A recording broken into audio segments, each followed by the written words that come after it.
গোটা বিশ্ব যদি তোমার বিরুদ্ধে ষড়যন্ত্রে দাঁড়িয়ে যায়, ক্ষতি ততটুকু করতে পারবে যতটুকু তোমার জন্য বরাদ্দ আছে, এর বাইরে কিছু করতে পারবে না। আওয়াজ করে বলেন ঠিক কিনা?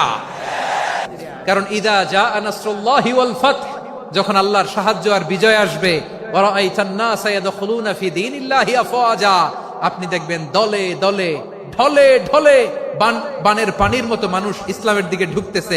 ইসলামের বিজয় হয়েছে। তো ইসলামের বিজয়ের মিশন নিয়ে নবী আসছে, বিজয়ী যখন হয়ে গেছে এখন তো নবীর বিদায় হবে। জোরে বলেন ঠিক কিনা? কোন সাহাবী এই সূক্ষ্ম কথাটা ধরতে পারে নাই, ওই আব্দুল্লাহ ছাড়া। আব্দুল্লাহ যখন উত্তর দিছে, সব সাহাবীদের টনক নড়েছে। এরপর থেকে কোন ক্যাবিনেট মিটিং এ আর কোন সাহাবারা কোনো প্রশ্ন করে নাই। আওয়াজ করে পড়েন সুবহানাল্লাহ।